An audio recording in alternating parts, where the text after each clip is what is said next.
Seja mais uma vez muito bem-vindo, muito bem-vinda para o nosso programa Sabatina, que é feito aqui da FAP, a Faculdade Adventista do Paraná, e do Seminário Adventista de Teologia.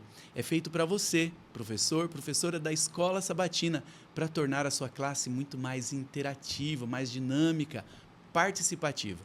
E eu sou um dos professores aqui do Seminário de Teologia, eu sou o pastor Natal, professor de Novo Testamento, e eu tenho aqui comigo, me ajudando, o pastor Marcelo. Pastor Marcelo, muito obrigado mais uma vez por estar com a gente, viu? Olá você que está nos acompanhando. Parabéns, meu amigo, minha amiga, por reservar esse momento para estudar um pouco mais, para entender e captar algumas perguntas que vão fazer diferença na sua lição da Escola Sabatina. Aliás, Natal, quando a gente pergunta, a gente aprende mais, não é verdade? Exatamente. E é no diálogo que a gente aprende mais também, em vez de só um falando e todos ouvindo. E por isso nós estamos aqui com vocês para fazermos hoje a semana 13, a última do trimestre. Já estamos terminando essa lição e logo vem a próxima. E como nós temos o costume, eu gosto de começar lendo um trecho do livro Conselhos sobre a Escola Sabatina, de Ellen White. Esse livro nos ajuda muito.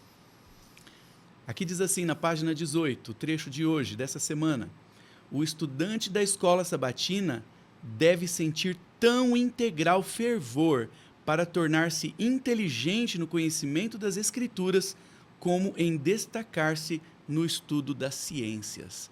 Então, assim como nós devemos aprender as ciências, né, química, física, biologia, nós devemos ter mais fervor ainda para conhecer as Escrituras, para entender, para aprender, estudar e ensinar para os outros também. É por isso que eu estou feliz de estar aqui com você hoje, pastor Marcelo, com os nossos amigos. E o tema da lição dessa semana, que é a última, é Epílogo, Conhecendo Jesus e a sua palavra. E a lição já começa, Marcelo, falando de Jesus perdoando o Pedro, falando para o Pedro 3 vezes: você me ama, Pedro? E em vez da gente explicar isso para os alunos, a gente pode perguntar, não é? Como eu estou dialogando aqui com você. Por que será que Jesus perguntou para Pedro 3 vezes se ele o amava? Sabe, Natal, você sabe também, durante muito tempo, muitos teólogos discutem esse porquê. E se fala até que há uma diferença nas palavras que Jesus utiliza. Entretanto, até se discute muito a respeito do grego, mas Jesus não falou grego naquele momento, né? Mas o fato é o seguinte, sem dúvidas, Cristo queria dar ênfase à pergunta e ao perdão. ênfase ao ministério de Pedro e à comissão, ao chamado. Por isso ele sempre repete, dizendo o seguinte: então apacentai o meu rebanho. Interessante que ele fala isso as 3 vezes, né? 3 vezes. E como se fosse condicional. Você me ama? Sim. Então faça tal coisa. Isso demonstra também para nós que Cristo nos convida, nos chama para um ministério prático. Olha só. Se nós amamos, devemos fazer. Né? É parecido com aquele versículo de João 14,15, né? Que ele diz: se vocês me amam, guarda os meus mandamentos. Então Jesus fala para Pedro as 3 vezes: você me ama? Eu te amo. Então, cuida das minhas ovelhas, ajuda aí. Parece que ele está seguindo o que Tiago falou. Né? Revela as suas palavras e eu revelo meus atos e você vê a minha fé. Exatamente. Né? Suas palavras somente... Falar que ama é uma coisa, né? Mas agora os agir... meus atos vão demonstrar a minha fé. Que maravilha, não é? Então, Jesus pergunta a Pedro 3 vezes: você me ama? E nas 3 vezes, quando Pedro fala: o Senhor sabe que eu te amo, ele fala: apacenta as minhas ovelhas. Isso é um convite para todos nós que queremos demonstrar também que amamos a Deus, para trabalharmos por Ele, cuidando das ovelhas do Senhor. Nós também, como ovelhas, e você, professor da Escola Sabatina, você cuida daquelas ovelhinhas que estão ali naquela classe, as ovelhas do Senhor, e você está apacentando elas, mostrando o seu amor pelo Senhor. Na lição dessa semana, Marcelo, tem um trecho muito interessante também que dá para a gente perguntar para os alunos. Isso é para a gente pensar profundamente, para refletir. Está em João 8, 43 e 44. Eu quero até ler. A lição da Escola Sabatina, a gente deve estar com a Bíblia aberta sempre, né? Porque é um estudo da Bíblia. Em João 8, 43 e 44, Jesus fala de algumas pessoas que se tornam espiritualmente filhos do diabo. Espiritualmente, na Bíblia, você pode ser filho do diabo, filho de Deus. Em João 8, 43 e 44, Jesus diz assim: ele está dando uma bronca ali nas pessoas que, né, que não queriam seguir a sua mensagem. Ele diz assim: por que vocês não compreendem a minha linguagem? É porque vocês são incapazes de ouvir a minha palavra, a minha linguagem. Vocês são do diabo, que é o pai de vocês, e querem satisfazer os desejos dele. E aí, aqui nesse trecho que ele fala, ele é o pai da mentira e tal. Então, espiritualmente falando, quando é que uma pessoa se torna filho do diabo? E quando que ela se torna filho de Deus? Mais incrível que pareça, Natal, isso infelizmente não é tão complexo, não. Basta você rejeitar a luz, você já está nas trevas. Basta você não ser filho de Deus, você já é filho do diabo. Cristo, ele sempre foi, aliás, o Evangelho, ele é uma convenção de dois caminhos. E Cristo disse: quem é comigo, quem não é contra mim. Não existe um terceiro caminho, não existe em cima do muro, não existe meio termo. Ou é filho de Deus, ou é filho do diabo. Eu sei que essas palavras hoje são muito fortes, porque hoje em dia as pessoas querem buscar uma espécie de meio termo. Olha, eu vou na igreja, mas não sou tão crente assim, né? Eu creio na Bíblia, mas nem tudo.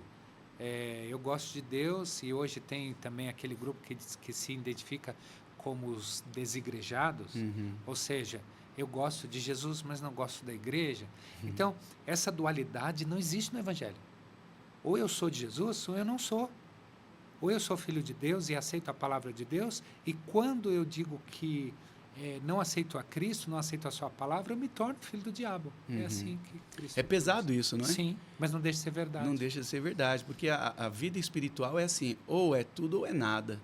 A gente é imperfeito, mas quando a gente está com Cristo, a gente está crescendo em santificação, aprendendo, né, uma coisa. Mas quando a gente rejeita, não tem como, a gente está do lado do inimigo mesmo, do lado das trevas.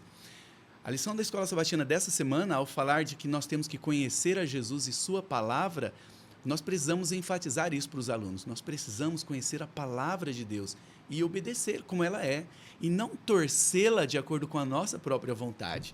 Essa bronca que Jesus deu ali para as pessoas, ele estava dizendo: vocês não querem seguir a minha palavra? E hoje em dia, amigos, nós vemos que existem teologias enviesadas.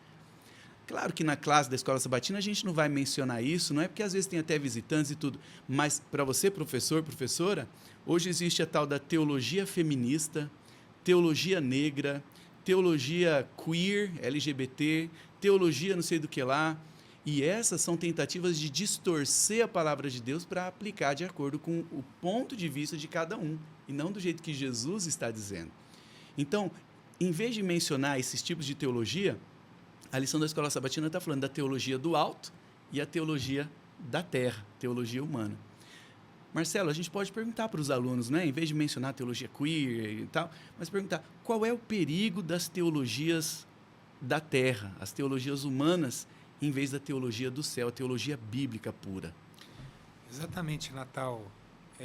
Qual é o perigo de nos aproximarmos da Bíblia com preconcepções teológicas a ponto de não querer ouvir o que a Bíblia diz, mas querer defender o nosso ponto de vista? Dentre essas teologias todas, existe um ponto em comum. Qual é? É a visão que a Bíblia não julga a nossa vida, mas a gente deve julgar a palavra de Deus. Nossa. O que é certo, o que é errado, a gente diz o que é certo e o que é errado.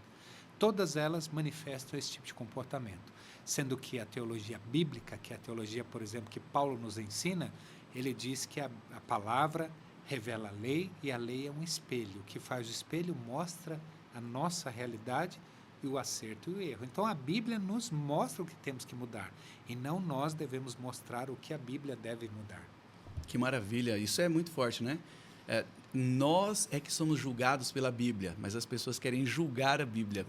Como interpretar a passagem a bel prazer. O viés é muito perigoso, quando a pessoa faz uma teologia com um viés, seja ele qual for. Nós temos que pedir para Deus para se desfazer de todos os preconceitos, como o pastor Marcelo falou, para tentar entender como que os próprios livros, os autores bíblicos se encaixam, e é uma verdade só, não é verdade? Nós precisamos pedir para Deus: Senhor, que a Tua palavra seja a minha verdade para mim, a Tua verdade seja a minha. Marcelo, a lição dessa semana, ao falar da palavra de Deus, de conhecer a palavra de Deus, Jesus diz assim, que quando ele fosse levantado da terra, ele atrairia todos a ele. Jesus, ao ser crucificado, é impactante e chama a nossa atenção. De que maneira nós somos atraídos a Jesus quando vemos ele na cruz? Este pensamento, essa declaração, ela intriga o nosso coração, ela deixa a gente reflexivo. Como algo que não é tão bonito pode ser tão atraente. Uhum. A cruz, na verdade, ela é um instrumento do símbolo de derrota.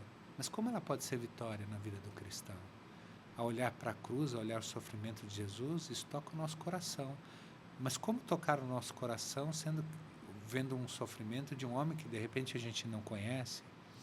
Então, percebemos que a atuação do Espírito Santo faz tudo isso transformar. Do feio para o belo, daquilo que não tocaria o nosso coração como uma atitude transformadora, mas o Espírito Santo, a gente tem que deixar o Espírito Santo falar o nosso coração. Aliás, coabitando com a pergunta anterior, né, o fato da gente julgar a Bíblia, como que a gente faz a coisa certa?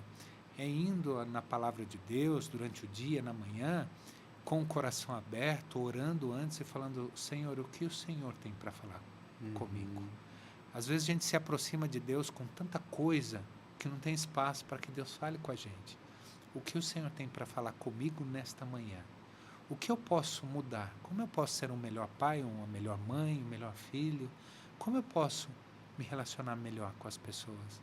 E quando a gente começa a fazer a pergunta certa, a gente encontra a resposta certa, Natal. Que maravilha, não é? Amigos, nós estamos quase chegando no fim aqui da nossa lição da Escola Sabatina, mas a gente não pode deixar de encerrar sem uma afirmação muito importante de Jesus, que está em João, capítulo 15, quando ele diz assim, aliás, deixa eu só confirmar aqui, é João 15, versos 4 e 5, ele diz assim: sem mim, nada podeis fazer. Nós não podemos tirar isso da nossa mente, não é? Nós não podemos ser prepotentes, arrogantes, achar que a gente pode crescer espiritualmente ou ser cristão sem Jesus, seguindo nossas próprias ideias, nossas próprias teologias, não é? E acho, Marcelo, que essa é uma pergunta legal para a gente fazer para os alunos no sábado de manhã, para encerrar esse trimestre. Tudo que nós aprendemos sobre Jesus é para nós estarmos com Ele, para Ele ser o centro da nossa vida. E a gente pode perguntar para os alunos assim: por que espiritualmente, é no sentido espiritual que ele está falando, nós não podemos fazer nada sem Jesus? Tem pessoas que dizem: não, eu posso sim, já construí isso, construí aquilo, fiz isso. Não, Jesus está falando que espiritualmente nós não podemos fazer nada sem Ele. O apóstolo Paulo, inclusive, Natal, diz que ao estudar a Bíblia, nós ficamos preparados para toda boa obra. Toda boa obra.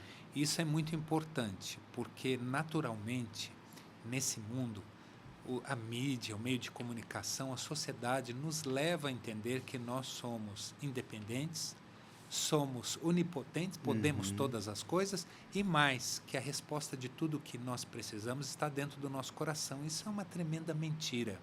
Sem Cristo não encontramos a verdade, não temos força para fazer as coisas, e como diz a palavra de Deus, pode um leopardo mudar as suas manchas? Da mesma forma, nós não podemos tirar as manchas do pecado dentro de nós, ou seja, dependemos de tudo no que diz respeito à transformação de vida. Por isso, Cristo é a resposta, é tudo para nós. E quando nos voltamos a Ele, sinceramente recebemos o galardão da vida eterna e a resposta de transformação de vida através do poder de Deus. Maravilha, pastor Marcelo, que lição, hein? Que fechamento bonito. Que os nossos amigos, os professores da Escola Sabatina, consigam sentir isso. Sem Jesus nós não podemos nada, mas Ele quer que nós possamos tudo nele, crescer espiritualmente, sermos santificados, vivermos a sua palavra e transmitirmos isso para os outros também. Que Deus abençoe você, que você continue estudando e transmitindo a lição através desse diálogo de perguntas interativas. Pastor Marcelo, que bom ter passado com você esse trimestre. Muito obrigado pela sua companhia. Muito obrigado pela oportunidade, foi muito bom. E você também conduz muito bem. E você que está aí, muito obrigado por estar com a gente, poder compartilhar. É assim, fantástico saber que essas pequenas sementes podem alcançar não somente o seu coração, mas você levar isso para a sua classe e poder se aproximar de Jesus e ajudar também os seus alunos a se aproximar dele. Então, pastor, nós nos despedimos aqui. Eu gostaria que você encerrasse, por favor, com uma palavra de oração. Vamos orar então. Querido e bom Deus, obrigado pela tua palavra, obrigado pela lição, pelo trimestre, por estudar o livro de João, por tantas coisas boas que o Senhor nos deu. Por favor, que seja vivo e eficaz esse ensino dentro do nosso coração. Amém. E que possamos ser melhores homens e mulheres segundo a tua vontade, Senhor. Amém. Não somente ouvintes, mas operantes da tua palavra. Nos abençoe, abençoe a nossa família, pedimos em nome de Jesus. Amém. Amém. Muito obrigado, que Deus abençoe a todos. Um grande abraço.